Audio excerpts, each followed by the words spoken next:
même à l'avant de la voiture. Faites coucou les papuches. Du coup, pour ce road trip, on va faire plusieurs étapes. La première, ça va être Cadaqués, suivi de Rosas. Ensuite, un petit stop à Saragosse qu'on connaît déjà. Enfin, moi que je connais déjà. Ensuite, on va jusqu'à Madrid. Et on finit après pour revenir sur le retour avec Port Aventura. Et en attendant, vu que le trajet est un peu long, j'ai pris de quoi m'occuper.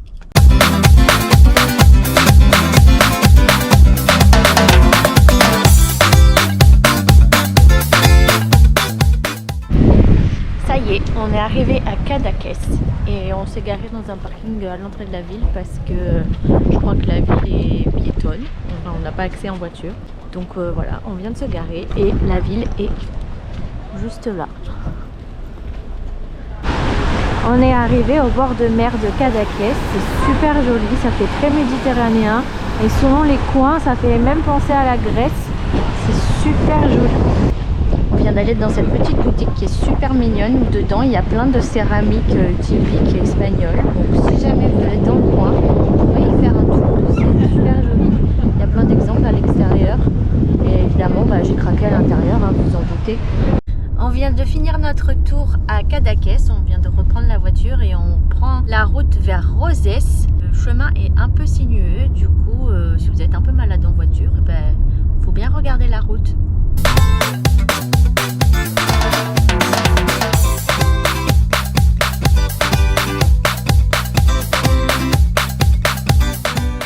Du coup, on est arrivé à Rosés, à l'hôtel grec où on passe la nuit. Et comme vous pouvez le voir, on a une vue imprenable sur la mer.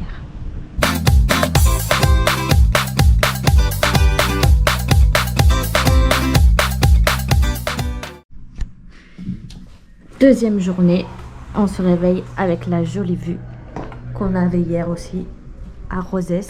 Après, on va aller faire certainement un petit tour vers là-bas. Et ensuite, on va se mettre en direction de Saragosse.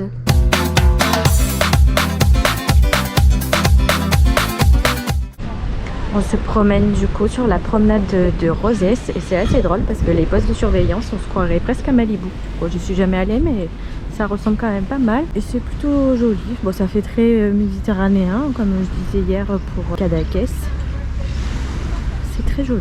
À visiter sur Rosés, vous avez cette citadelle qui visiblement l'entrée est payante, c'est entre 6 et 8 euros avec visite guidée. J'ai pas trouvé les tarifs sans, mais éventuellement vous pouvez visiter cet endroit là. Ça y est, on est arrivé à Saragosse. On se trouve à la Plaza de los Sitios avec une jolie fontaine. Ça fait un genre de petit parc.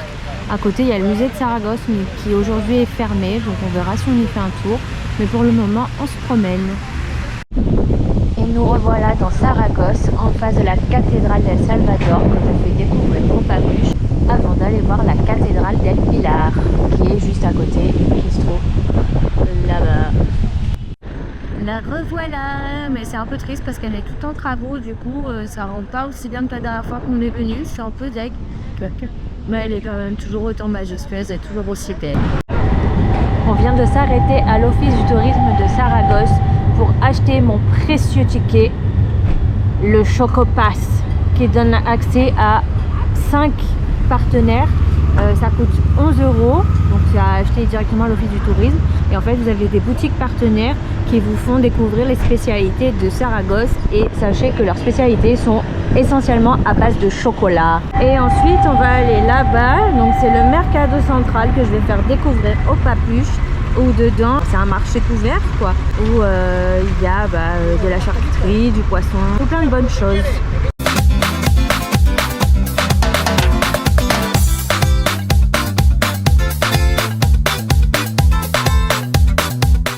En faisant notre quête au Chocopass, on vient de tomber sur ça. C'est le musée du théâtre antique d'Auguste César. Et nous voilà arrivés à Madrid. On fait notre petit tour parce qu'on ne connaît pas du tout, donc on découvre la ville. Et juste à côté de l'hôtel, il y a cette belle porte.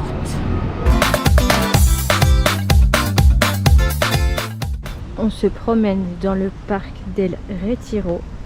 Et c'est très joli, c'est très vert.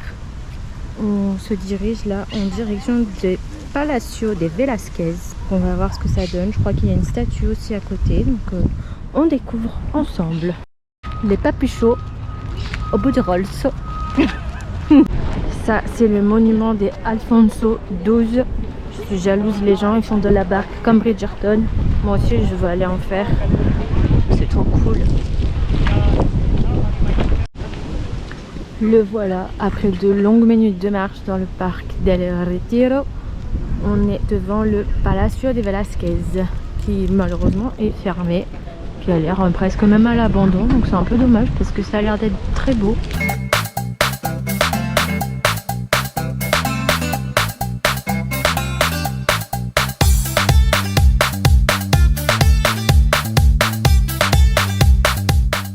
Oh là, on est mercredi, on continue notre découverte de Madrid toute la journée. Et la première étape du jour, c'est le palais du roi, qui est juste là et qui est plutôt sympathique, hein, ça va, pas mal. Avec un gros singe devant en plus.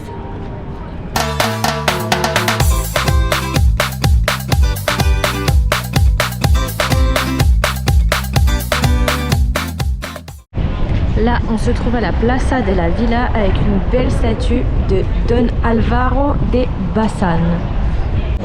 Et nous voilà arrivés à la Plaza Mayor. Avec encore un méga gros singe juste là. C'est spécial.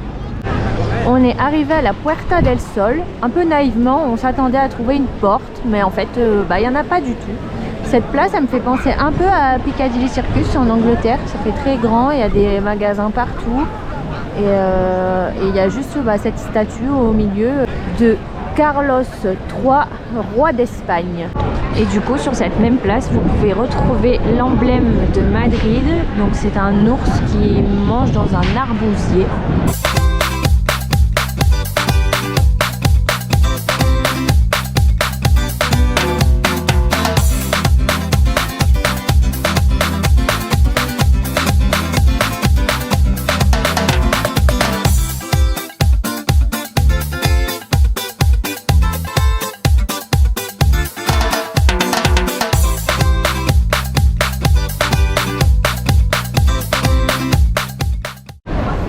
On vient de rentrer dans le deuxième Primark le plus grand du monde. Je pense qu'il y a de quoi faire des folies, sachant que là-bas, il y a les décos d'automne. Je pense qu'on va craquer notre slip. Aujourd'hui, on est jeudi et on fait un tour au parc Warner Bros. À une trentaine de minutes de Madrid. Ce qui est trop bien, c'est qu'à l'entrée, vous avez les bornes si vous n'avez pas pris vos billets en ligne. Au moins, vous n'avez même pas besoin de vous adresser à quelqu'un. Si vous n'êtes pas très doué en espagnol, vous prenez vos billets directement ici. Et c'est parti pour la journée sur le parc. Et nous voilà rentrés dans le parc. Je pense que là, c'est l'allée de toutes les boutiques. Là, on a Bugs Bunny. Ici, on a les DC Comics. Et après, on va découvrir. Ah là, il y a un poulet, je sais plus comment il s'appelle lui. Mais on va découvrir petit à petit. Hein. Voilà, c'est la découverte. Dans le parc, il y a une sorte de Walk of Fame. Là, vous aviez Harrison Ford, Ingrid Bergman, Mel Gibson. Et après, ça continue tout du long jusqu'à là-bas.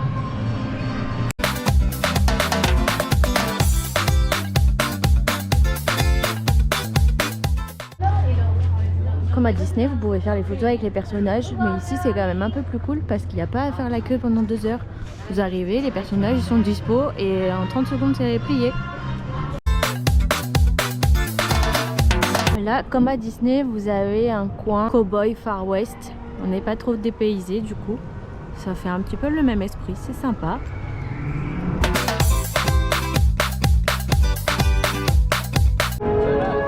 Ça, c'est sûr que je le ferai pas. C'est un truc d'horreur, ça me plaît pas du tout, du tout.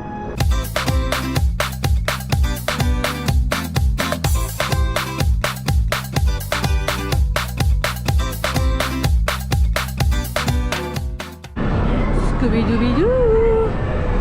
C'est les tasses comme à Disney, mais là avec Scooby-Doo et toute la team.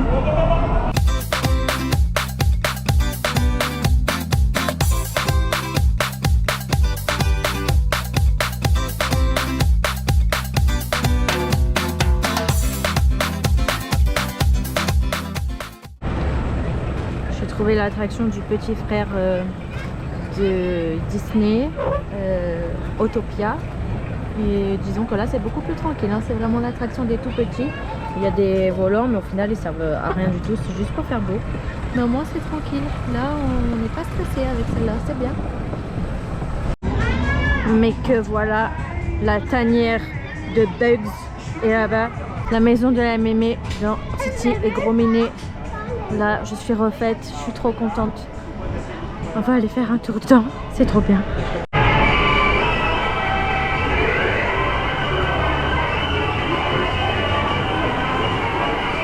Coucou, Bugs.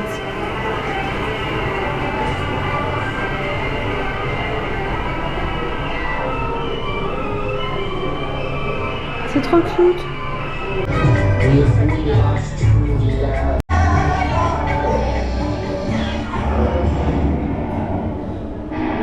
On est dans la maison. C'est trop chou. C'est comme dans le dessin animé, j'adore. Il pousse vraiment le détail jusqu'au bout, regardez là-haut. C'est trop fort.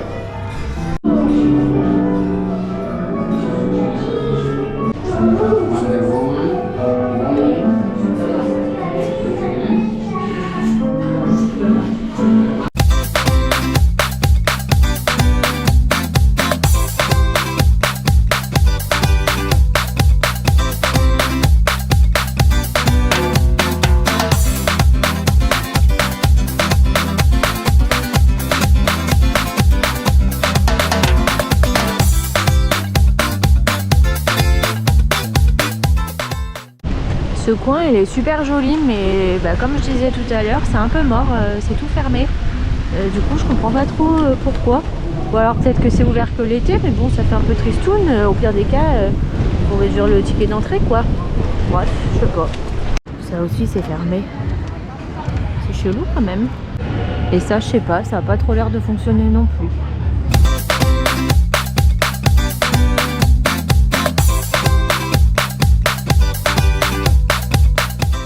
On arrive dans le coin des super-héros et là on a Superman en face de nous. Ce coin là il fait un peu fête foraine, il y a plein de stands au milieu pour gagner des peluches et chaque stand comme dans les fêtes foraines est payant. Ça y est, là on arrive dans Gotham, je trouve que le parc est bien thématisé, là-bas vous avez la grosse tête du Joker. Là c'est Gotham City, je sais pas, Gaming je pense. Ah non, City Grill. Ça doit être un resto mais aujourd'hui visiblement j'ai vu sur internet que c'était fermé. Car oui, la petite info à savoir, si vous venez en semaine comme nous, en fait les 3/4 du parc sont fermés vu qu'on n'est pas en période de vacances scolaires. Donc il y a pas mal d'activités fermées, c'est un peu dommage parce que le prix n'est pas forcément baissé. Donc voilà, c'est un peu bête. Là visiblement il y avait un show à 16 h qu'on a loupé. Après vu qu'on est en semaine, je sais pas du tout si le spectacle a eu vraiment lieu, mais voilà, vous avez un espace où il y a aussi des spectacles. Et là, ah, il tombe.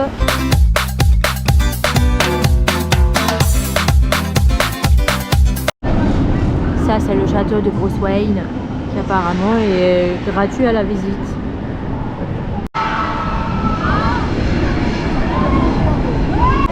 Là, pour les fans de bonbons, il y a une super boutique. Hey, les grosses fraises.